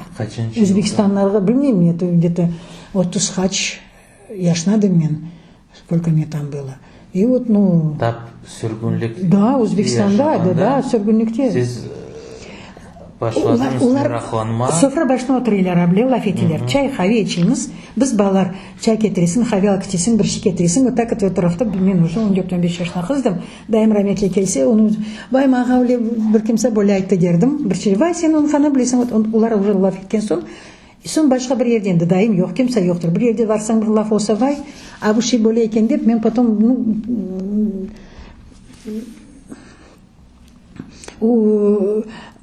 допустим, на сөзлер мети, варель и чапчақ. Үшелерін мен уақыт мерақланырдым. Чүнки бүгінгі күнде үш түрлі ады олған сон мұшық дейлер, кеде дейлер, катавлатты деген көй бар. Оны мен ешткен вақытте үшелерін балалықтан өкелей. Сон уже дин мында более бір мерасемлер институтқа рахметлі ама бір күн төшек хастасы яты ажана мені сұрайым көрбекін өлі. Ажана барған вақытте хоқлы далачын салан жайықларына отырыңыз, нетіңізден сон бізге бір шер кетірден, анаға хоқлы далач недір? Хоқлы далач, это значит, аузбеклер жидаде білерді. Вот, руслар мына дикий маслина делер. И мен оны доғыры, кімге бережім? Доғыры, Серанаға өсейін. Серанаға мен яны састаптым, яны лафтаптым. Вот, менде білмеймін. Өшелерін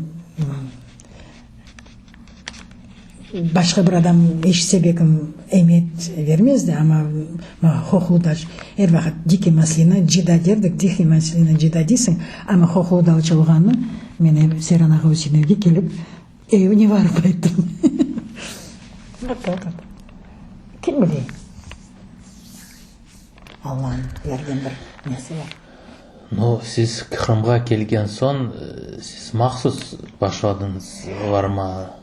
Сіз де Нариман Аганян Көрбекке 90-шы сенелерден башлады. Нариман Абдулба, помню, 96-97-лерге бардық біз. Мүйізім Яқыбдайы даны сағды.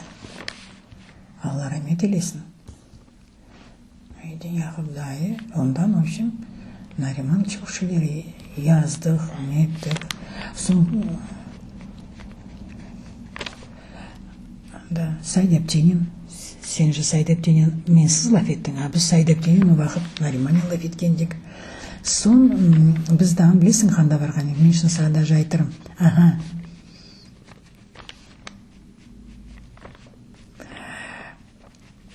Кемек хатчапа барды, рахметлі. Біз Нариманен барған вақытын, мен сашын айтайын, кемек хатчапа барды, қанда ашары бұл үшін Ильясың фамилиясын аз? Альчиков, оларын бір ағалары барды ананда, ашар анфапте кемеклерден. Біз хатчапа келсек, Нариман тілнесіне бек ұста, Алла салын версін. Біз хатчаптен лаф еткен вақытте, Нариман мағаде, Әлме ханым, эмет веріңіз, ұрғыларына сойай, ударение как ставит. Темірчеден келді. Көрбекке нетті, алушта бір ши, партенет. Сон Қызылташ.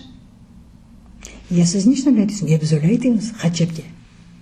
Кемік хатчапа. Жанчын рахмет olsun. Уюлары 90 yaşına diyor. Sonra bu niçin böyle? Bilmeyeyim biz böyle aytırdık. Son biz Nariman'ın işte gelip geliştirip kimden anda akıl tanışkan деп неткендік. Аутларға ударение на первом слоге это греческое. Значит, Корбек, анда яшаганнар неткен, у адамлар, все-таки ударение на первом слоге, это значит, ким 1786 кетмеді Мариамполге, ким қалды ислам динін алдылар ма, эвелден қалған бұл тіл нелері, в общем, вот урғу, бірінші слогқа қойылған урғу, это біз Нариман вот Оджанен менен оле бір іште құласа шығардық. Сон кімдерін келіп мында даже ақыл танышқандық біз емен жақыма да жоқ. Бір жазылған хачептен алышта партенит бірінші эжада ұрғы қойылған. Это очень пик более бір мерақлаши. Но сіз башқа ерге да барған, башқа көйлерге, да? Evet. Дегенмен көйге біз бардық. Айбасылың ау нелеріне, шейтан дересін мен пек мерақланған дем, Айбасылың шейтан дересіне өле бір шешет түрлі мерақлы информация барды оны. Соны Шелен, Күчік өзен, Хұру өзен, вот Күчік өзенде қанда Ұлы өзен, Тувақ, Ускут, Темірче,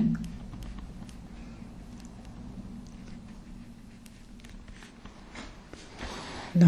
Ну, бұл 2008 программа. Сенесі бұл бардыңыз, да? Жоқ. Ядыдан елісі. Бұл 2008, мына бұл көйлерін 2008-ге. Оның евелісі барған, оны мен этнографик программасын бармаған, біз анда Қарасу базарға барған дек машинамен. Ашары түшіпште, ялысына бардық, түканына бардық, өйдегі ескі жами сорадық недік. Мен өз адамлар менен лаф етмедім. Біз более Қарасу базарға барып адам ташладық. Бүтін ялын оле бір кечкендік. Соны жо 2007 программасында әбет мен...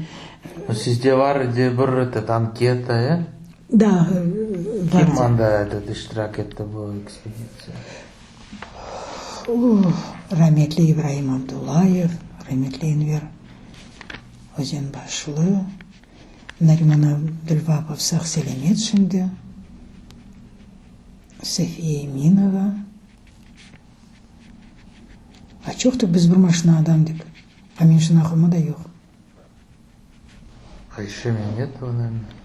Айша Меметова, мен барғанда Айша Меметова не помню. Ну, в общем, чоқтық біз. Бұл автобус. Маршрутканен. Ну, насыл этот темалар сіз в основном анда бір en evvela koyun швесім маға пек мерақлы деп. Herkes ана тілінде лаф етем, өзін бір мен мерақланырдым швелерінден. Соны суалер вердік топонимика ақында. Belli insanların, mutlak belli insanların. Sonra uzun işte koyundan kim ne zaman sürgün ötüldü, kim cenkeri iştirak etti, kim hayttı, ozu koyuna gelip ozun evini tapkanlarga biz kuvanırdık. Допустим, ozun evine koyga kelse de ozu evi yaşamağanlar çok varlar. В общем, öyle bir meraklı, даже koyga gelip de bir 5-6 sutka toprakka muhtaç olganlar тоже çoklar. Allah rahmet eylesin. Kim anda doğdu уже. Son олар бардылар, бақтылар, қанда Жәме бар, қанда Назаров, Азиз. Не ерде, мына чешмелерін мұтлақ, чешме су. Сон біз неде Шеленге барған вақты мен шын айтырым. Шеленге барған вақты мен ой yılları Volvich бардым да профессор. Eski terekler, қалған terekler нелер, бақчаларын нелерін боздырған армут. Бірдене үшін yukarı шылмада, верхний Кутузовкада шынчықын, о терекін абы елмендерін құрған сон, құрды кетті. Өлі бір терекінде біз таптық Шелен көйін. Мен Хапсқор көйін арасына не бойына барып, сон rahmetli Эбасан Шевкет дайы алып өнелерін ашылады да аз бары чебір хач сені, в общем, Боздурган армут оси сомда Сетмемет ага бар, Ахмет Семарин ага. У нас барында да бар. Чүнки у эки денетери бүтүн кырында боздурган армут.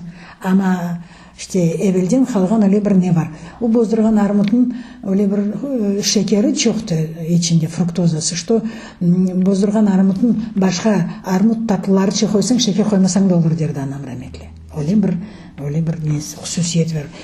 У агачларын сорардык, кандай наз бакча, наз чайырлар, ушулерин сорардык.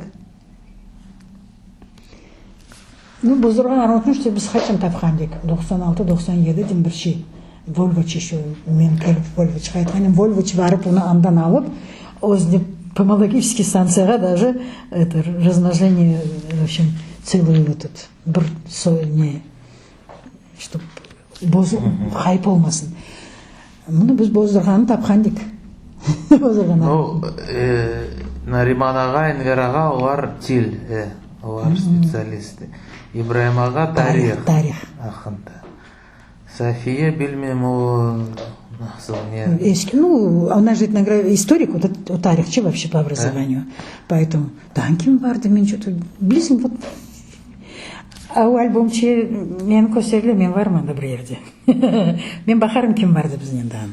Ұныттым енді. Сон 2011 senesi bu kitaphanede Osman Hoca Basanov akşam olganda biz sizinle tanış olduk. Da. İkimiz vardık birinci sak tarafka. Da. Gödeli Ayşe. Gülzar apa. Yevpatoriko. Gülzar apa. Kezlevge. Son Xanda var. Alma Tarxan Bilarabti. Alma Tarxan Bilarabti. Xursit ağa Bayboy vardık. Son Bilarayinge, Korbeke Bilarayinge, Muhidinova. Bilarayinge, Muhidinova. Son Viledi Apanova. Viledi Apa vardık da Oppan babay da. Oppan. Орталан Ускут, там да Харбабаси Тарага. И сон это, как его, приятные свидания были мы. Да, Тизелером. Тизенес. Да. Гулливернен, этот вардах музейге. Гулливер, да. Ханда этот, да. Ханда вардах, да. Хорошо, базары не были. А біз, помнишь, мы собирались Мемет аға рахметлиге, жолға келдің да? Сизет аға, Хаиров, Сетмемет аға, да. Жолға шықтық та, біз сенен көріштік та, и звоним Красногвардейский, ярамады деп, в общем, хабер келді, что это біз сон кеттік Вилина, Алматарханға кеттік. Оле, ама да бралқы демебет мен. Сондан кем атады бізде? Ким барды? Ахмет Чичек ким барды бізге дан? Мен яғында бір кім саған хатırlatма, бізге Ленин барған дек, анда едім, здесь Ахмет Чичек бір ерге барған дек сенен. Сон, şimdi siz vardınız bu teşkili komitet kitaphanege kıskadan aytınız. Yaxşı tarafın aytınız. Var kim anda şimdi? Var. Şunanda Şevket ağa, Gülcan Riizova, son Ayder Emirov, Şevket Bekirov, son Mustafa Hayirov, men, son Rişat Cemilov'un oğlu, Narimon Cemilov, şundan aytırım. Narimon Cemilov и еще там kimin oğlu, aytat neni. Кроме Нариман Джемилев, этот еще один. Поляков. Поляков сон бесепен бір келді. Элдар Сейдбеков бізден çalışып жоқ, но комитетке вақтым жоқтыр деді кірмеге. Мен дефтерімше жазылған да кем анда оргкомитетте. Нариман Джемилевден да бір кемсе Аблаев. Тимур Аблаев. Тимур Аблаев, вот Осман Hoca. Отабаш, Кемал. Нет. Бір келген, Нет, он мен көрмедім. Мен бекімен олмағанда келгендір. Чүнки мен әр заман барып майым. Одабаш Бекирне, Одабаш Кемалне лафет ежеміз деп айтылар мен, потому что Одабаш Кемалны яқшы таныйым. Одабаш Кемалын бірінші қарсы да Корбек көйлердендір. Анасы, бабасы, Мазинлерден, Мазин Изет ағаларының торынлары. Олар білмейлер қандар қарбабаларын ері, мен анам рахметлі сағылғанда, ал кетіп Корбек келіп, машинанен алып, нетіп, ал кетіп қарбабасының жықылған ерін, топырағын көтергенде. Сіз Корбекте білесіз кім қандай яшады? Білген ерім бар, білмеген ерім де бар. Мен білейм, Шевкет аға, о Тикаран білей, кім қандай яшады. Шевкет аға мен не яқшы білер, не себептен? Мен тек харттардан, лафлардан яздым кім яшар, ақанда кім яшады, мен білмеймін. Маға, мен оны чоқсы мерақланам, Шевкетке де айтым, Шевкетте мұна шыншқына 600-ден зияде адлары нелері бар кітабында. Мен онен бір күн все телефонынла нетіп, Корбекке бармаға істейм. Ве оны оле бір планлар ақылынан біз уақыт Изет аға айты, что планны, Корбекін планны біз алғанымыз. Біз оны Изет аға, даже андаки балжы Изет аға. Йо, біз балжыге бармадыңыз. Мен тогда кімнен бардым балжыға? Сенсіз башқа, кемсенен бардым. Чүнки мен дедім... Менде бар Изет ағаның Хайровын yazылған план. Нет. У деген, что мен вердім, алменен кім келген тогда менен бәрі бір кім анда барды да. Мен кімді алып кеттім, ана білмейсің. Мен более көрем. Мына бұл майле, бұл евді etrafında кім яшағаны, бұларын айры-айры папка керек, бұл генеалогия yapmaға бізге нечін керек. Сенде çok малюмат.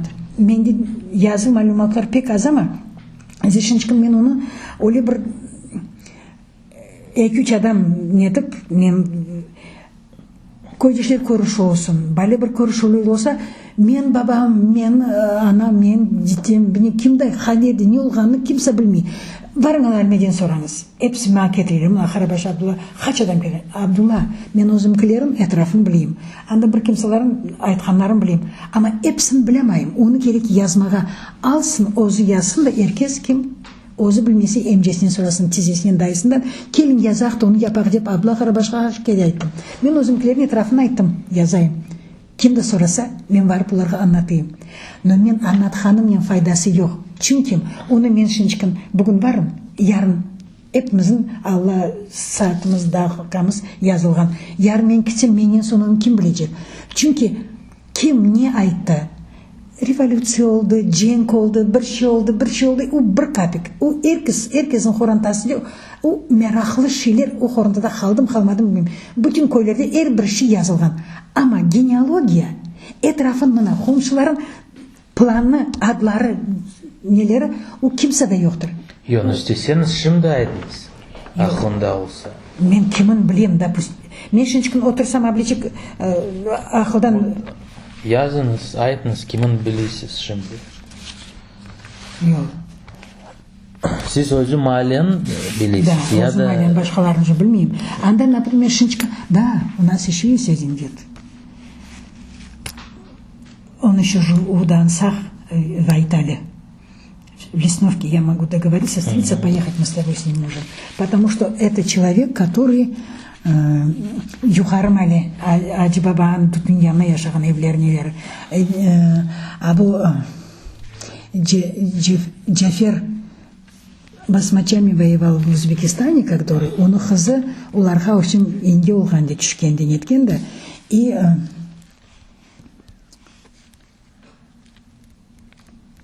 у etrafın takıntaş mailena у Аджи бабаның үшін в Италии яқшы білей. O vakit al ketkendikte bizim abirli babam evde работает вот у adam var. Onu men o bir sefer ayttım, чтобы kesin de varaqta у Майлен, где мен bilmegen yerim, ular чтобы не desem, жена у него очень больная с памперсами. Просто ее не может сейчас. Öyle şimdi bizde siz aytesiz İzzet ağa o var balcı. O ne yapay? O bir şeyler yapayım ya da o aytkan diye oğlusu bir şeyler. Men ayttım sağa Osman oğlusu. Bir şeyler yaptım. Yok, yaptı değil. O institutta okugan vakti, üniversitede okugan vakti. Siz gördünüz bu işin, yok? O işin men koluma dan iş bitmegen. Men gördüm Hursit ağanın torunu 2 яптыш, ома берді. Менде бар. Осман yazған шиын, он был черновик, вот еще, он битіріп, язып, битіріп, институтқа керекті вермеге, как курсовую работу. Вот он готовил. И Изет аға сұрады, мен де бір шей қоштым айтым, андылай болған вақты, Осман, говорю, Алла салым версін, говорю, бұл неткен сон, біз даже уақыт айтқан дек, Осман бекім даже, Корбек ақында не, вот, какая-то часть китабын, может быть, сен статьяңда кірерандачы деп, біз уақыт ona сенеті, потому, чүнки ТНУ-да оқыды, и ТНУ-н ожалары, там, әдеби тілденеде, оны yardım ettiler. Kursavoy o yazdım tekstler öyle bir neler verdi. Sen onlarga ayt da görüyor. Ясна biz onu кіргізерміз мына бұл жиынтыққа деп Османға уақыт айтқан соң бір қач уақыт кешкен соң мен сұрадым. 5 алған. Вот азырлық көргенде. Біз оны неттік. Бұны соң мен алырым дедім. İşte Алим анда о не япай білесіз? О бір шілер япты. Алим уақыт қарсы Эльзара Башакөле. Дело в том, что Алим я да о тек о джами у джаминен бағлы чоқ шілерін япай. Я да бабадан бір шілер. Бабадан о вақыт біз кіммен бардық, сенен бармадығым? Біз кіммен Алимге барған вақыт уақыт айтқанды.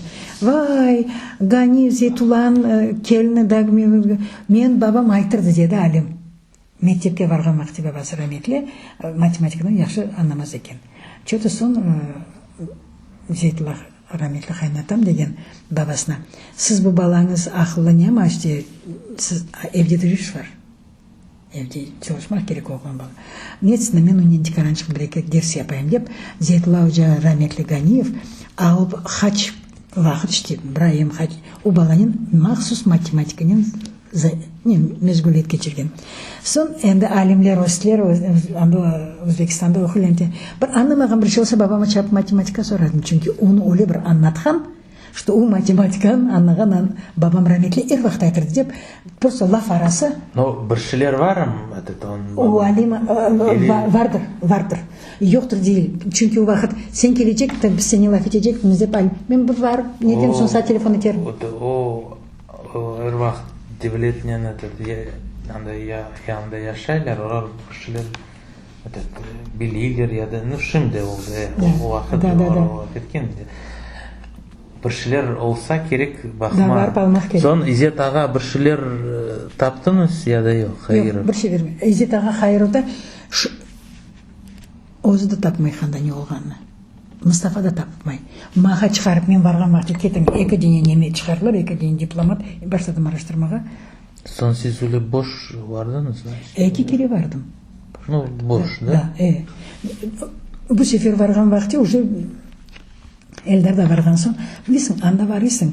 Онан оғде бардық неттік. Енді тикаран отырды башладым. Эмир Меджидов келді Алыпкадан, Корезден. Отырдық, онен башладық нетмеге. Эпіміздің саатымыз даққамыз. Потом уже хаста. Учил без него трудмай. Он должен вставать, уходить. Где-то вот это все есть какие-то вещи, которые у китте анда мясепте унен. Біз өзіміздің тасыр. Понимаешь? Он же салығы. Мен Мұстафаға да айтайын. Сен Изедаға не научили нафетме. Изедаға тек более программа. Сен bizim анда varacağımızın varmayacağımızın васияптен нафет. Потому что это уже яшно. 80 yaşına қары, біздің келіп анда нашествие наше. Зачем? Мен васияптен ажайым. Ходжа хаста, бізді келіп там башын тұтмаға, это мен оле бір тікірім. Onun için İzzet Ağa'nın айтқаны, İzzet Ağa'nın істегені, это бір тарапқа қалсын. En бірінші, en evveli vasiyapте bizim анда қаршылап olacağım деп, onun için bu hafta varıpmayacağımız. Там өзлерінің бір проблемасы бар. Сон айти сіз Бекир ағада, анда өзі газетада істей тапма. Істей бір кімса келіп, неметіп, в общем, я говорю, Бекир, сен анда айтқаның, мында айтқаның бір шедел көрді. Это бізге надо, говорю, все равно, мен ярын базар күн лаф етірім, чтобы именно библиотека или біз келекті қызлар шығарacaklar маға ушиын анда, допустим, олар же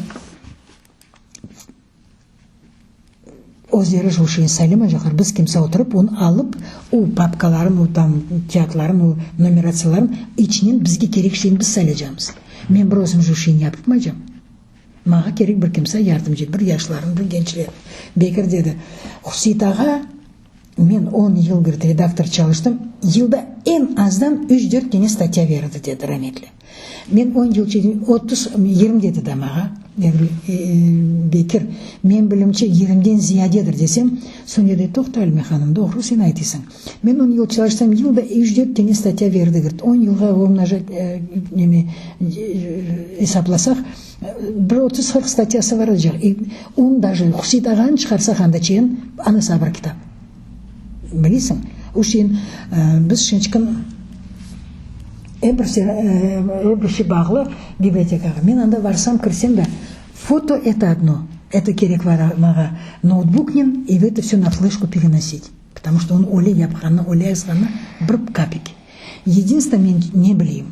Абы шыншықын Гурьевден кесе Эльмир әптен аласын қызы, оғлы, вот біз үнен барса қанда мен істейм. Это мой секрет. Брайчи олacak, мекайчи олacak, мназ олacak. У Эльмира Апте, у Хусейт ага, наверное, все равно все осталось дома что-то. Эльмира Апте ты не могла выкинуть. Яхында Эльмира Аптен ағасы кечінді Мұстафаға. И помнишь, мы были в Махкеме Сетмеровны Оджа? Вот барып Эмрал айтмақ керек, потому что она себя так плохо чувствует. Стала, говорит, квадратной. Вот кемеклерінің парчасы. Махкеме па. Ихне вот это вот Хусейт аған, Харсын ағасын қарсы, получается, келінер олар. Он маға хабер келді. И думаю, барсам, и в то же время думаю, может быть, кем бы не var, не yok, Эльмира Апай ты не могла выкинуть. Я знаю, что она к этому относится очень уважительно. В библиотеке, когда я это выберу, а у него это все где-то готовое все равно. Понимаешь? Я поэтому, исходя из этого, выехать сегодня-завтра у меня не получается. Если туда выехать, и потом кем olsun, наз olsun, все равно Байбу Хусейт ағаның жазған нелері, о бізден әвел яшаған, 20-30 жыл яшаған қартлардан yazып алған шелері бар. Сенде менде ушелер имканы жоқтыр. Ну, мен бақтым интернетке, Айдар аға Эмиров стей Одабаш Абибулан хатырваларын китап язма. Сон Шефхи аға Бекиров язды уже ям дүнияда анда чоқ. Да, өшіттім. Оны стей yapma.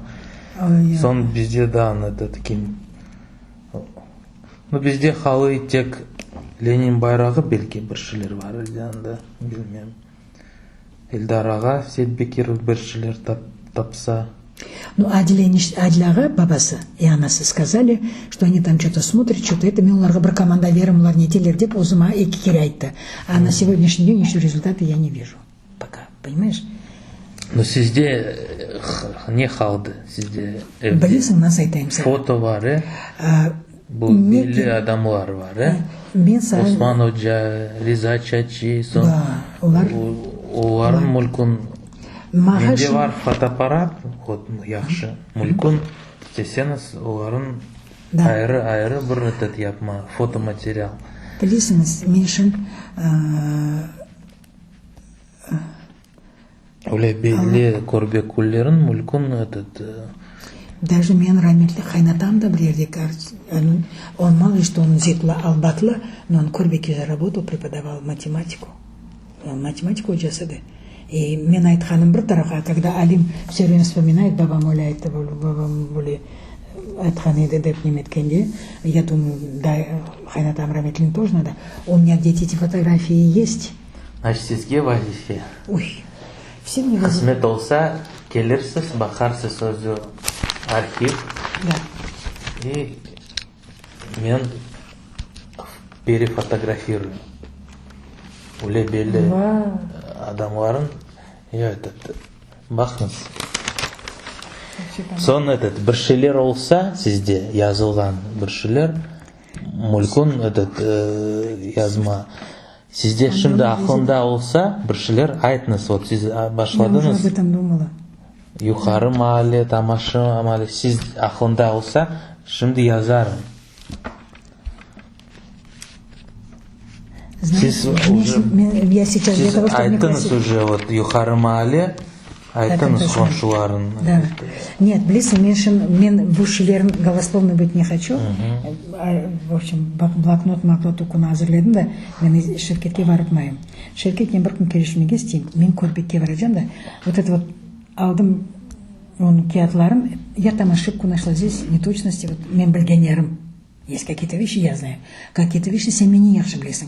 Поэтому мен келдім, говорю, Шевкет, мына вот бір күн келерім да, бұларын бақарым да айтырым са, где что как, потому что там есть такие моменты, которые, допустим, я знаю лучше, чем кто-то сказал.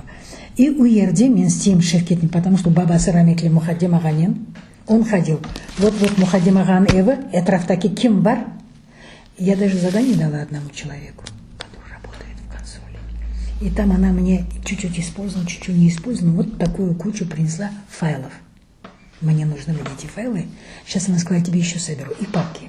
Я хочу на такынташ малеса бір папка, içine 15-20 день файл, 17 дом, 15 дом, 14 дом, этрafında мало что сегодня живут, те, кто там живут. А тогда-то жили другие. Уларын, адларын, соядларын, нелерін. Вот это мне нужен, вот этот план. Я вот это хочу сделать. Я над этим работаю уже, знаешь как. И мне нужно только склассифицировать то, что я знаю, вот по тем понятиям. У файларның içine бірер қойсам бүгін, ярын екі дене қойсам, мен сау olған жез, бекім 50 дене, 100 дене шығар. И мен кеткен соң, мен өлген соң, оны алacaklar мына, бөле соқақта, жамин янда, бөле адамлар, мына бұларын қорантасы деп шығacak. Çünkü у койдешлер көрішуінде, мен уже утанам айтмаған, мен бұны білмеймін. Хотя, может быть, это у меня где-то есть что-то. Вот в чем дело. И сон мен керек төпеден шығармаған ноутбукым, мен ноутбукын жанда фырлаттым, аттым, потому что я прослушивалась.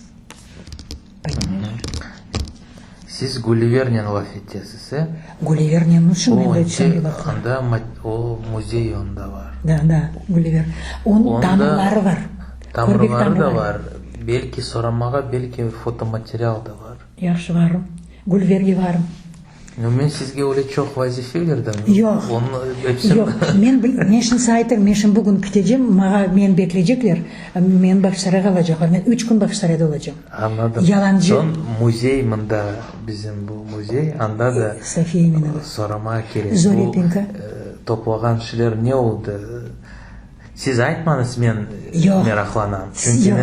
Жоқ, сен айтқаның бір кәпік маға. Мен оларға ұжыл суалын бердім.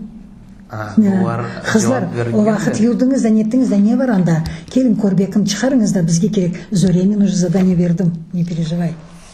Ол вақыт. Екбін сенің проблемасы Зорепенка, мен уже оннан да о где? Тоқта. Вы же тек все. София Эминова, Севиль Эдемова, да, кемнен біз барған дек. Вот кто. Еще этот вот Альчиков, который анда для Верага Альчиков же есть внизу. Вот они даже у Вахат алдылар, у них семейную фотографию Анфапти никогда не замуж, она выходила бязня менен. И не вернули. А мен София, там, София хотя бы ксерокопию знает, что мен для Верагадан, вот она, я же их привела в этот дом, они Анфапти шығарған епсен берген, а для Верага сейчас надо мной издевается.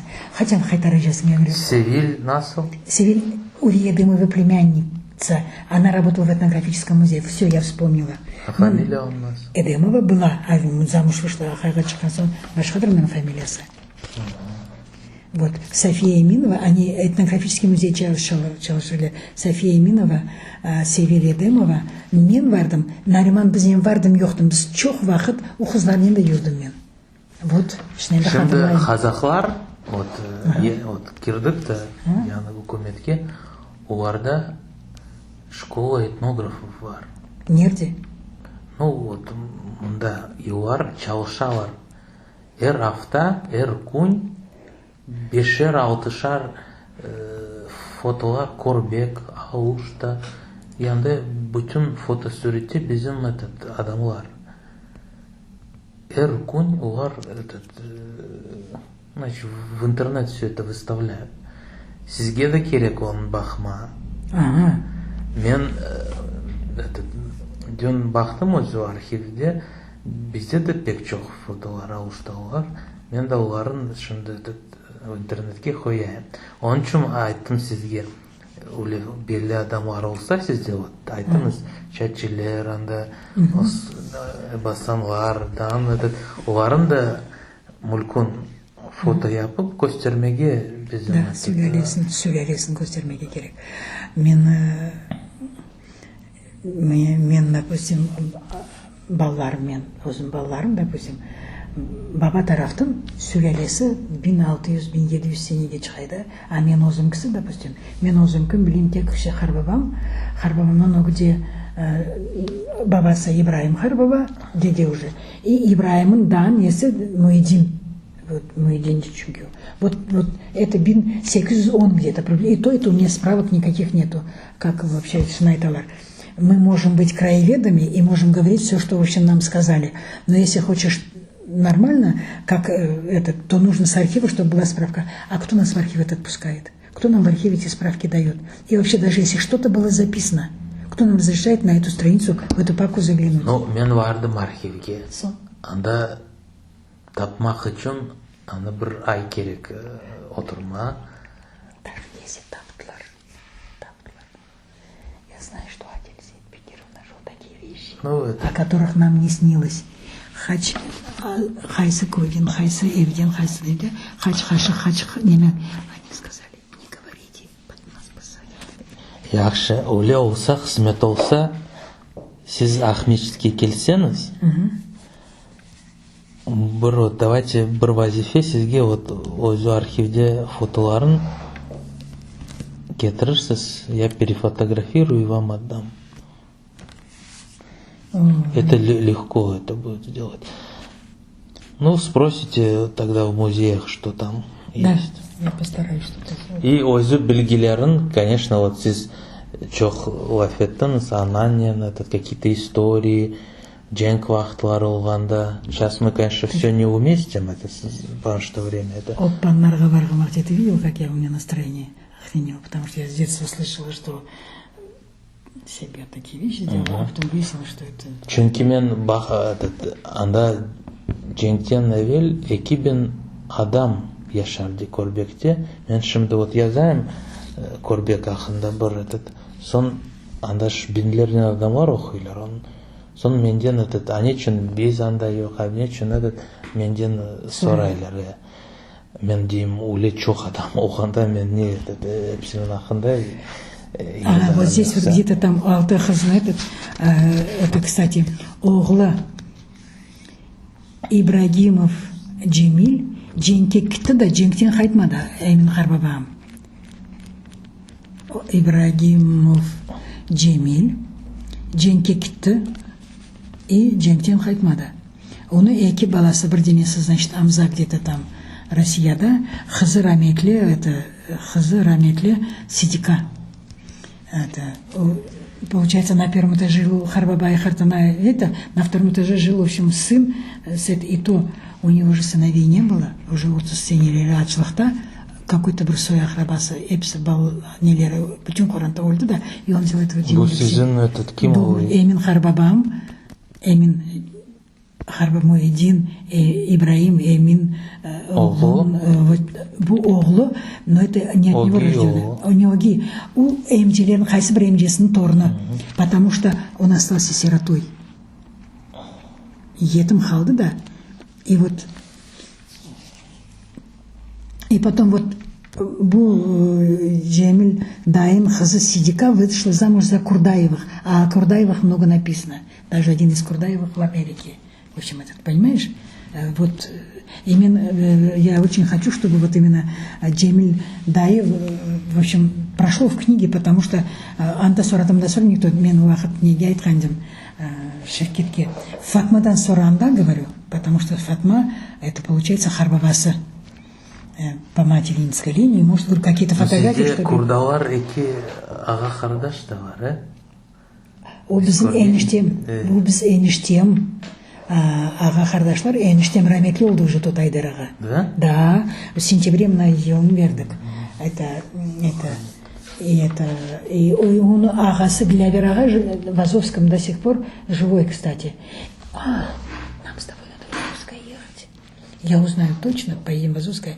Эбасан Заримапан ағасы Абдулла аға, У него на руках есть печать постсовета Корбека до военного. Он был там секретарем или кем-то в этом постсовете, а у Ларым Бабалара Эбасан Асан даже написан там на этом расстрелян немцами в 1942 году. Заримапа Рамитли Кечинмезде, ну где? Она мне сказала, я же сказала, Гулливер, не собираемся в музей, ты же помнишь, я же этой темой занималась. Анда налырсың ағымнан печатінде кендім аға. Рамитли Зариматизи. Я не знаю, сейчас не будем, наверное, где-то летом, как получится. Печать колхоза Корбека или... Корбек, или как он назывался, имени Сталина или Ленина кого-то. Печать у него дома. Мен өліктерім, утаным с собой унес информацию. Но где-то кем сәлім, я говорю, Заримапа, сен барысың айтырсың.